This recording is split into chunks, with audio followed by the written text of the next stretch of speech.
The Carolina Hurricanes fall flat on Thursday night against the St. Louis Blues, losing 3-1 and getting swept by them this season. It seems like every year there's a team that has the Hurricanes number that really shouldn't. What did Jordan Staal and Rod Brind'Amour say after the game? We'll talk about it here on a Friday edition of Locked On Hurricanes.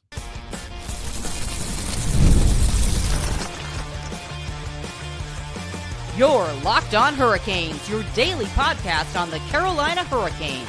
Part of the Locked On Podcast Network, your team every day. Welcome to the Friday edition of Locked On Hurricanes, your team every day, part of the Locked On Podcast Network, now the number one sports podcast network. I'm your host, Zach Murn. I'm the credentialed Carolina Hurricanes beat writer over at the Hawkeyes, also the host of the Surgecast, which is a weekly Carolina Hurricanes podcast, along with all my duties here at Locked On Hurricanes. On today's show, we're going to, I guess, recap that game against the Blues where the Hurricanes lose 3-1, despite basically outshooting them by more than double, and unfortunately got swept by the St. Louis Blues this season in the two games that they played against each other. We will react to what Jordan Staal and Rod Brind'Amour said after the game as well. And overall, when you look at this game, I mean, it wasn't like the Blues had a lot of block shots against the Hurricanes. They had 9 block shots. You know, the Hurricanes went 0 for 2 on the power play. PK went 1 for 1. You know, faceoffs were dead even at 50%, 27 wins for each team. The Hurricanes just outshot the Blues 32-17, and somehow Jordan Binnington, who I said had worse numbers than Freddie, somehow got a 1.01 goals against average in this game and had a .969 save percentage. I don't know where he gets the point 101, but that's the NHL for you. In reality, it's a 1. Like I said, save percentage was a .969. Jimmy Snuggard, former Minnesota Golden Gopher, scores 2 of the 3 goals. Mark Jankowski does score for the Hurricanes, an unreal 7th goal of the season. He's scored now twice in the last few games. Was definitely a highlight reel, and that was probably the best moment of the entire game. I mean, when you look at this game, you outshot them 13-2 in the first. Shots were even an 8-8 in the second, and 11-7 in the third. But, I mean, in reality, you could tell that the foot was taken off the gas after the first. Second was not that great. And, you know, you're up 1-0 after 1. You let this team stay in it. They score. They tie it up, and they give up 2 in the third, and the last one was kind of more of a bad bounce. But in reality, I mean, the last one was really a empty netter. The second goal, that, you know, the first goal in the third period, which made it 2-1, was a bad bounce that just didn't go the Hurricanes' way. But, and honestly, I would say maybe you could put the second goal on Brandon Bussi, but I don't, like, what can you really do there on an attempt like that? There's nothing he can really do there. I would say in reality, none of the goals are on Brandon, and I think this is the first time all season where he's lost back-to-back starts. Like, for the most part, he'll lose one game and go and win like 4 or 5 in a row, lose a game, go win 9, lose 1, go win 9. So this is probably the first part where he's had some adversity this season. Now I really can't put this game on him because you can't expect the team in front of you to score 1 goal, and it's your 4th line doing it. You're kind of met on the power play again, and you kind of just let the Blues stay in it. Like I said, Brandon Bussi saved 14 of 16 shots. Like, what more can the guy do? Like, what more can he do? Yeah, it was 2 goals, but it was just one was a bad bounce. The other one is what it is. I just, in a performance where you give up 2 goals on 16 shots, would you like a save? Yeah, but in reality, if you're the Carolina Hurricanes, when you're facing a team who is bottom 6 in the league in goal scoring and goals allowed, and I said this wasn't a must win, but this is a can't lose. This was essentially a trap game, and the Hurricanes basically fell into the trap game.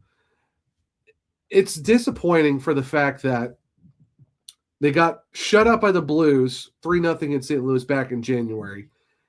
And then 2 months later, not even a full 2 months, because I think the game that was in St. Louis was on the 13th. So almost exactly 2 months later, you get beat 3-1.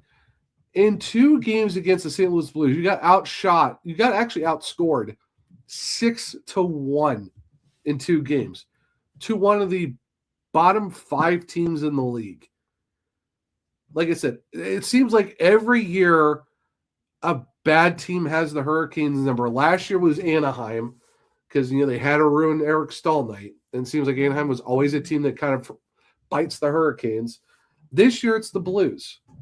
No reason why the Hurricanes should lose to a team like this when you got Tampa, you got Buffalo basically right on your heels for the number 1 seed in the East, and you give real no goal support to your goalie who's probably your best goalie this season, and Brandon Bussi. That's back-to-back losses for him for the first time this year. Like I say, I can't really put any blame on him because you saw 16 shots, you made 14 saves. Can't really blame him for either one of them, but then you have 32 shots and score 1 goal against Jordan Binnington, who's got beyond terrible numbers, but somehow you get beat by him. It's outside of the fourth line, it was a pretty disappointing night, all things considered, for the Hurricanes. Because when you look at the shot, just looking at the shot totals is crazy. Aho had 7, Jordan Staal had 5, William Carrier had 3, Jarvis had 2, Martinook had 2. Then it was Stankoven, Svechnikov, Robinson, Jankowski all had 1 shot. Jankowski scored 1 goal on his 1 shot. Jackson Blake, no shots. Taylor Hall, no shots. Nikolai Ehlers, no shots in this game. You look at the defense shot totals: 2 for Chatfield, 2 for Riley, 2 for Walker, 1 for Miller, 1 for Nikisha, 1 for Slavin. At least Jacob Slavin had 3 blocks along with Mike Riley's 2. And unfortunately, Slavo gets hit with a -2 tonight. But, I mean, what more could Jacob Slavin do? What more can he do on the defense? And same thing for Chatty. It's like those 2 guys got hung on those numbers. But Keandre Miller played 23 minutes, finished even. Sean Walker finished even, 21-30. Those guys had a couple shots. But you look at the top guy, Seth Jarvis, 20 minutes and 34 seconds, 2 shots. Andrei Svechnikov, 19:38, 1 shot.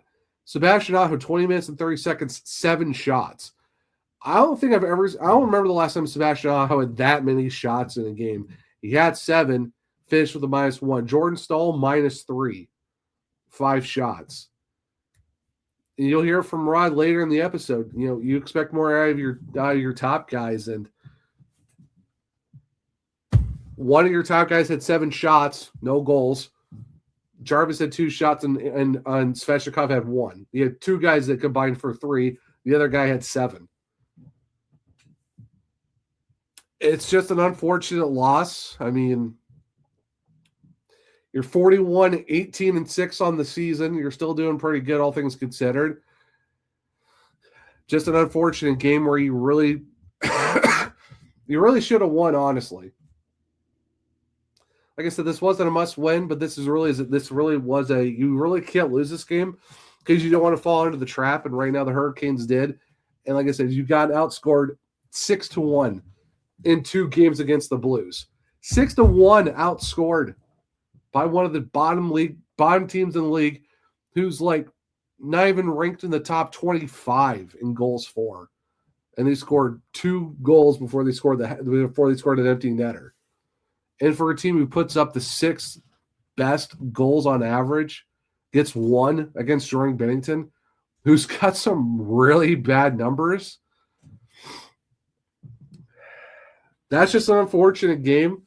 No team can go 8-2-0, but like I said going into the preview, when you're at this point of the season where now after the Thursday night's game you're down to 17 games left, you need to beat the teams that you need to beat.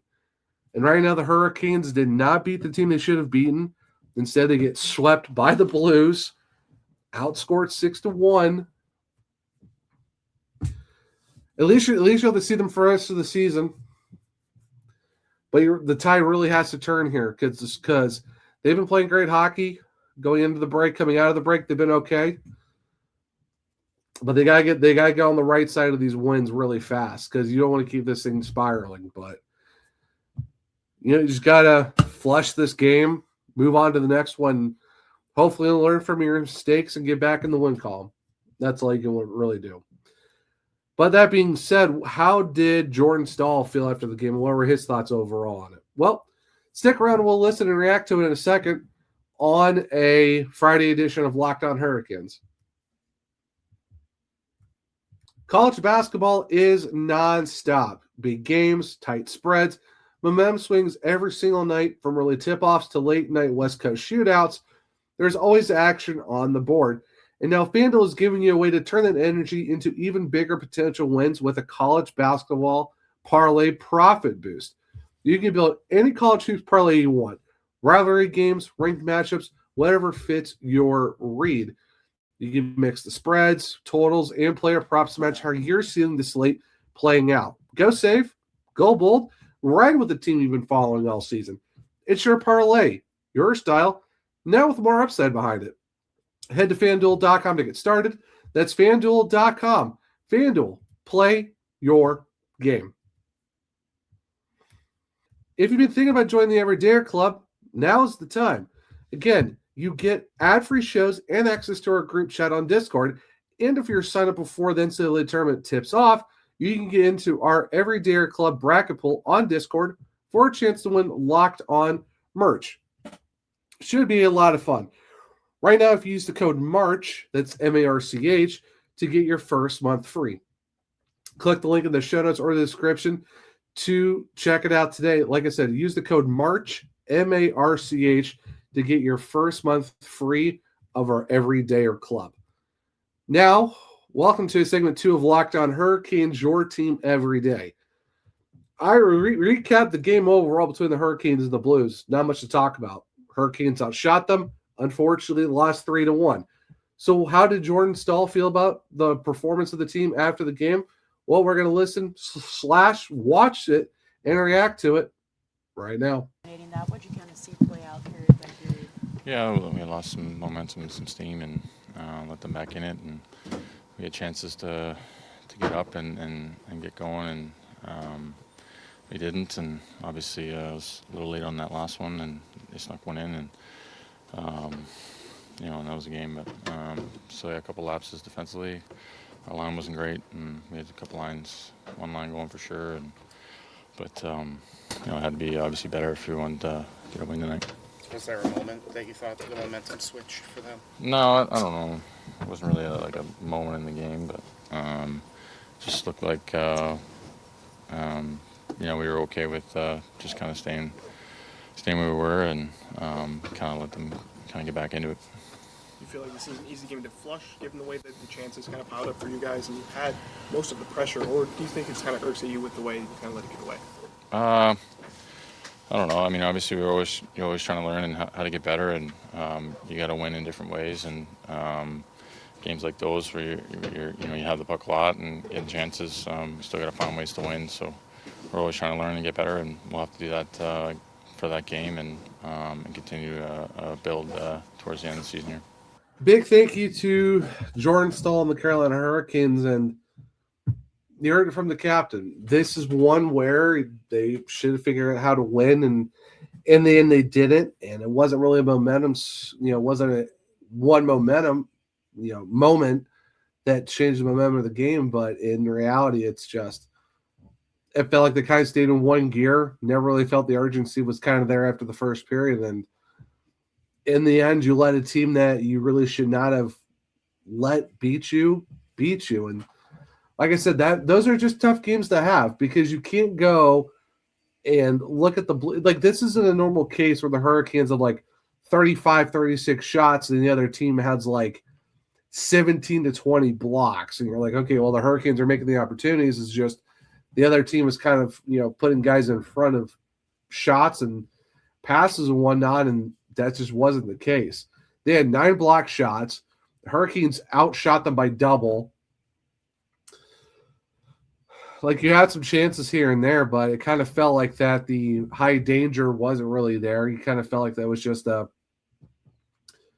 so as Herb Brooks said, some throwaway game in Rochester, because that's kind of what it felt like when you look at this game over. After the first period, you kind of felt like this team just fell flat. Like I've heard like actual music fall flat. I think this fell flatter for the Hurricanes, and no pun intended on the music reference pun there, but that's kind of how it was, unfortunately.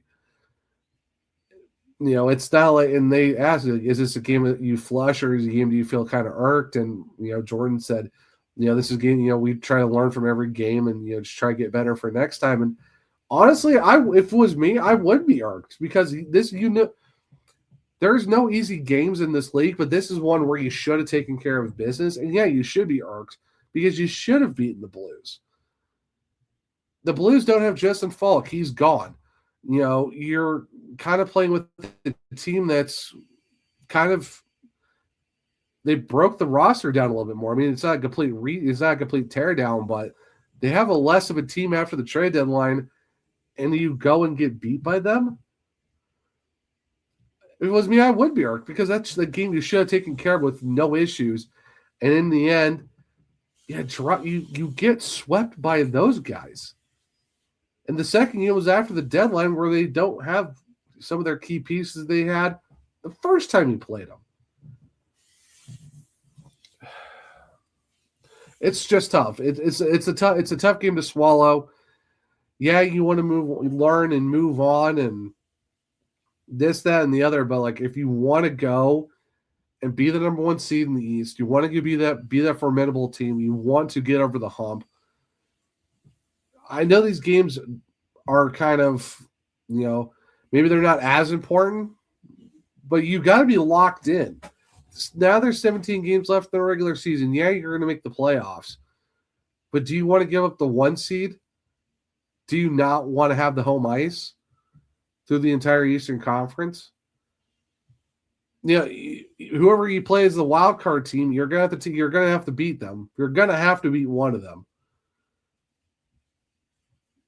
And that's kind of the situation the Hurricanes are in right now, where it's like, you got to be prepared and ready to go. And if you're kind of just, lollygagging your way through the back end of March, which you still have a lot of games left, and you got to get through that back half, you got to get to the first half of April, you got 17 games left.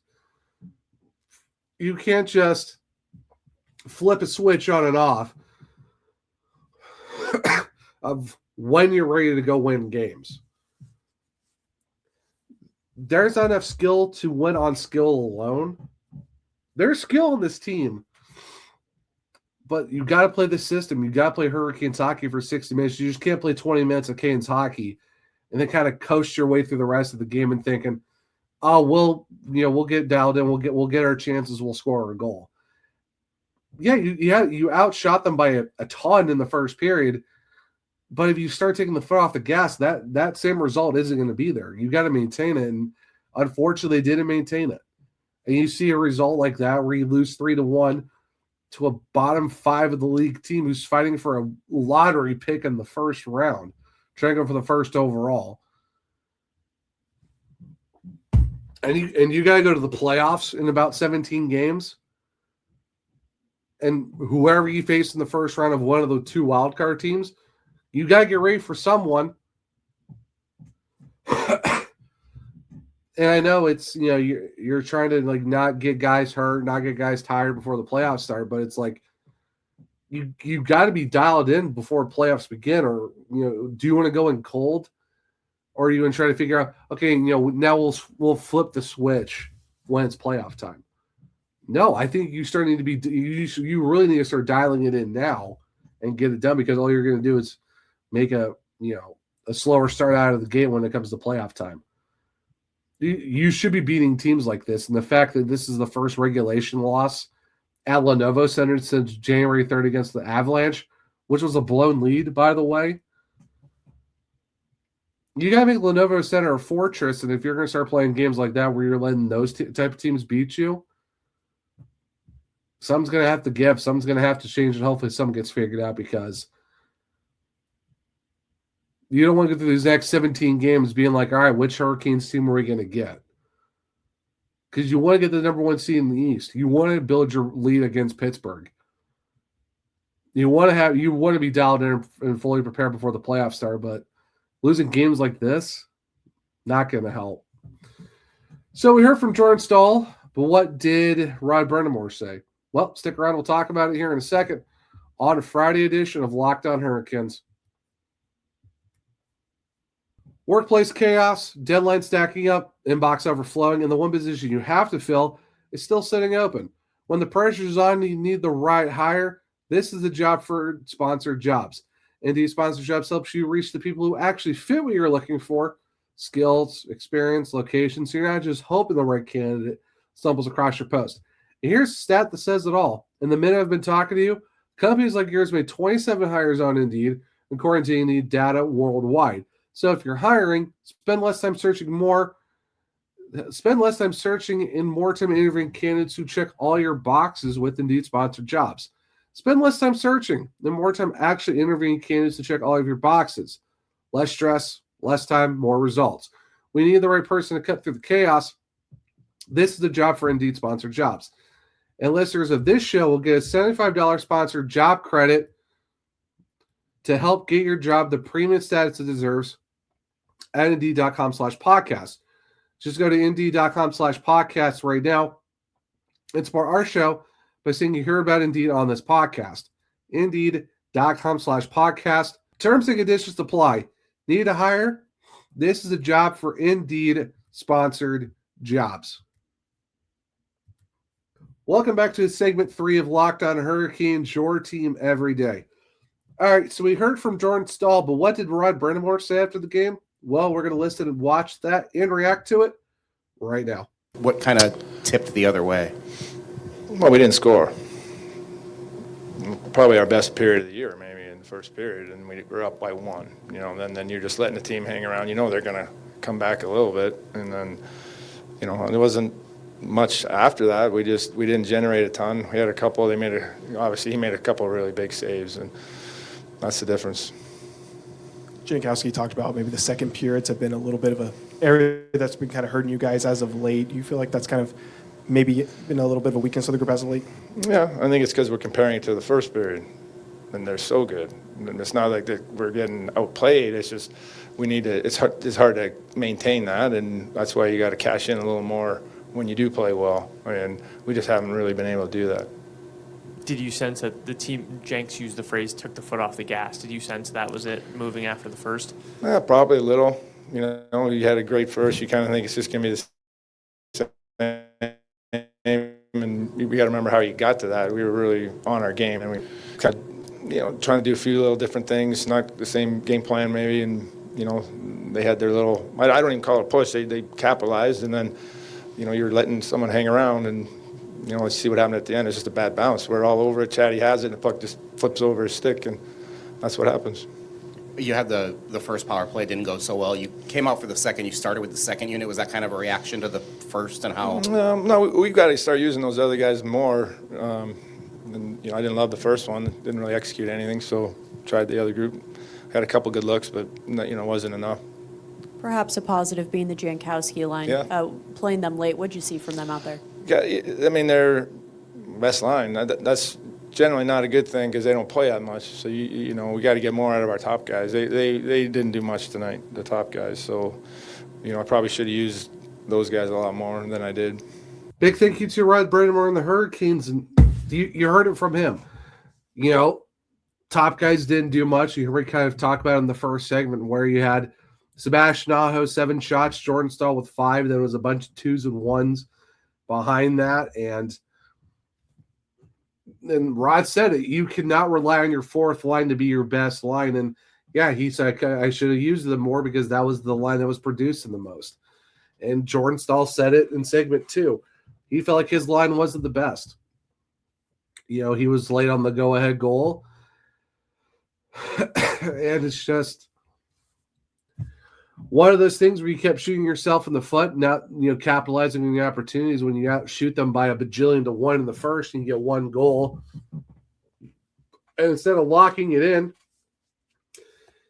and making it harder for the Blues, you kind of let them just stay in it, and then you get burned.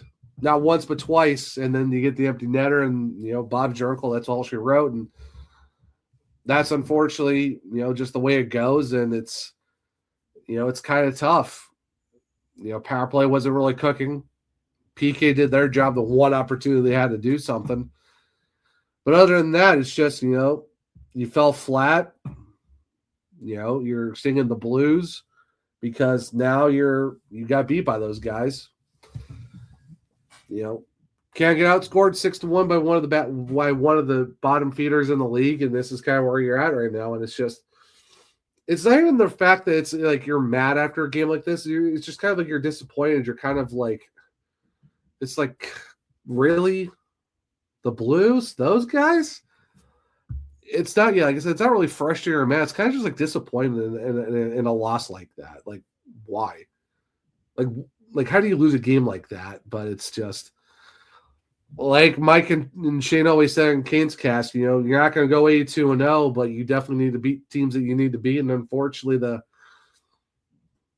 Hurricanes didn't get to do that. Now you're 41-18-6 on the season, and now you got to prepare for your next one, and hopefully you kind of turn it around and get ready for the next one, get back in the win column, and hopefully pick up Brandon, because Brandon Buss, like I said, 14 saves on 16 shots. I don't know what more he can really do. Can't score the goals too. Played a great game, when he was called upon. I wouldn't even blame any of the goals on him. It's just the second one was a bad bounce that just, the Hurricanes should have opportunity to get rid of it and didn't. So it's just, and like I said, you can't score 1 goal and it can't be your fourth line doing it. It really can't be. You got to have your top guys doing it. Unfortunately, none of the top guys did. Yeah, you had 2 guys on their top line had 3 shots combined, and the other one had 7, but, just couldn't find the back of the net. You got Bennington, unfortunately.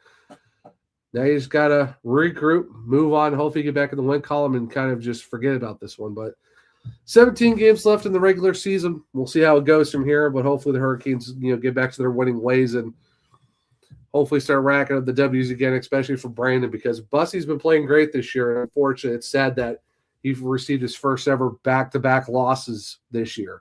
Hitting a little bit of adversity, but I'm not worried about it. He's going to bounce back fine. It's just hopefully the Hurricanes kind of figure out how to go on from there, and we'll start seeing them picking up the wins and hopefully see a little bit less losses as we go on, as the rest of the regular season moves on. So we'll see how it goes.